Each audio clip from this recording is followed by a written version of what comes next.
Alright, woohoo, we made it to part 10. The objective today will be to describe what the Intel manual says about general purpose registers in the 64-bit mode. So when you're in 64-bit mode, there are 16 general purpose registers, just like there was in the 32-bit mode. So nothing different so far. And even the default operand size is 32 bits. So here we go with two similarities. Now let's move on to a difference. The general purpose registers are able to work with either 32-bit or 64-bit operands, so if you wanted to, you can go ahead and increase it. But if a 32-bit operand size is specified, all these registers right here are available for you to use. So you'll have more. That's kind of what I wrote right here.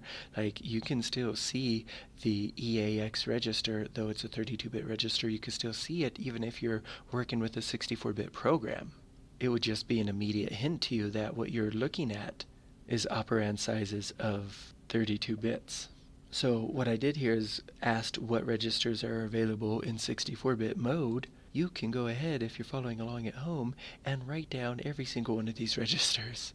Just kidding. Just know that all the E registers, so maybe that's your answer, all the E registers are available, but so are R8D through R15D. That's something in particular for you to think about. It didn't say like RIP or RAX or something, or, oh, okay, there's all the non-examples right there. If it's an R register with a number and the letter D after it, that means it's all about 32-bit operand size.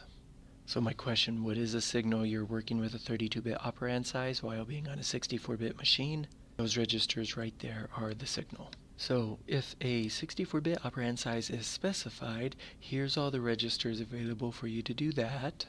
Now the ones we were just talking about, and then R8 through R15, these ones represent 8 new general purpose registers. All of these registers can be accessed at the byte, word, D-word, and quad word or Q word level. REX is the prefix used to generate 64-bit operand sizes or to reference registers R8 through R15. Little joke for you right here, I wrote, is there an R2D2 register? But let me ask you this question, what prefix do you use to generate a 64-bit operand? Now registers only available in 64-bit mode, R8 through R15 and XMM8, XMM15 are preserved across transitions from 64-bit mode into compatibility mode. It takes me a second to remember compatibility means you're a 64-bit machine that can also work with 32-bit programs. So it's saying here that these registers are available in 64-bit mode, but they're also preserved across transitions from 64 to 32, and even on the way back to that 64-bit mode. So to summarize my summary, it is able to go back and forth and back again. However, values of R8 through R15 and those XMM registers are undefined after transition from 64-bit mode through compatibility mode to legacy or real code mode. Am I correct in remembering that real code mode was all about using like really ancient programs? Alright, so I'm on page 74 right now. If I control F and type in real code mode, well, I searched through all 482 pages. I think I realized the mistake I made. I wasn't thinking of this like real mode. Did I accidentally say real code mode? Like, I understand legacy code is code that is old, okay? What that sentence is saying is that those registers will be undefined if you're moving back and forth. I don't know anything about real mode, but I think I remember real address mode is the term I'm actually looking for. And that's right, so this is back to where we were reading. There in real address mode, we're working with a 16-bit operand sizes. If we keep going back, we see it in, or referenced in 64-bit mode. The sentence above it is just super worthless to me. When in real address mode, the processor only supports the real address memory model. What? Okay.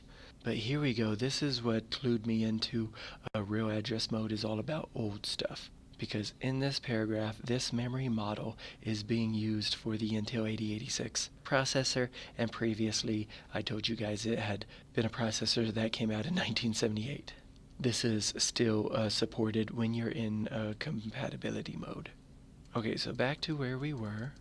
Those registers get undefined in these types of modes, and then just period. That's what it's saying, it looks like. So maybe I should go here and say, what is real mode, question mark. And this is just one of those, I'm just asking because I actually do not know.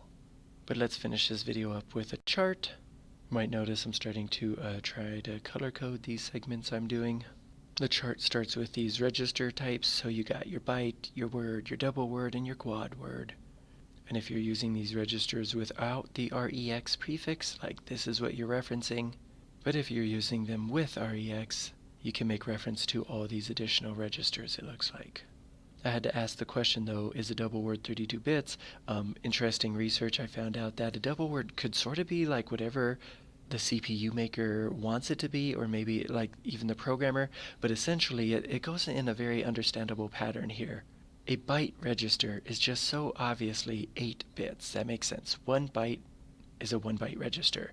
Now a word register would be double that, so we're at 16, and then the double word, so double 16 is 32, and then we'll just keep going from there.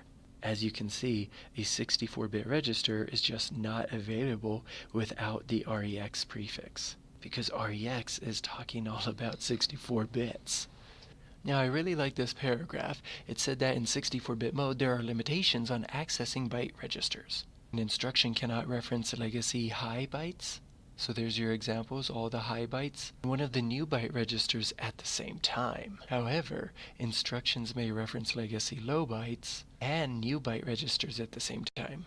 So I like the paragraph because it's challenging and confusing. I wrote that there must be some sort of analogy I can use or create to better understand what they just said.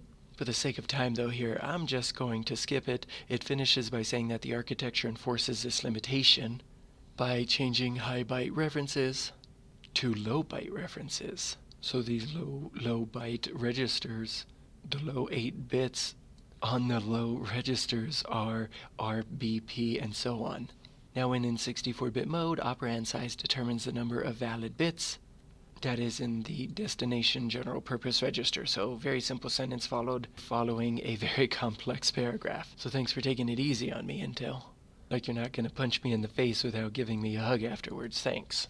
Now 3 points to be aware of. 64-bit operands generate 64-bit results, very easy. 32-bit operands generate 32-bit results. Now 8-bit and 16-bit operands generate an 8-bit or 16-bit result, and the upper 56 bits or 48 bits, respectively, of the destination general purpose register, they are not modified by the operation. If the result of an 8-bit or 16-bit operation is intended for 64-bit address calculation, looks like you need explicitly a sign extend, I assume flag, for the register to get to that full 64 bits. I think I really butchered that last part, so let's go ahead and wrap it up. Because the upper 32 bits of 64-bit general purpose registers are undefined, while you're in those 32-bit modes, the upper 32 bits of any general purpose register are not preserved when switching from the two modes. So software must not depend on these bits to maintain a value after a 64-bit to 32-bit mode switch occurs. So another just asking question, like, to do that, do you have to shut the program down? Let's finish with that question. What is the problem between switching between 64 and 32-bit modes? And what I'm looking for in terms of an answer would be, a problem is the upper 32 bits are not preserved. More specifically, they are undefined. Right there, undefined. Okay, thanks for watching. I'll see you on part 11 when we learn even more about segment registers. I've been waiting for this one.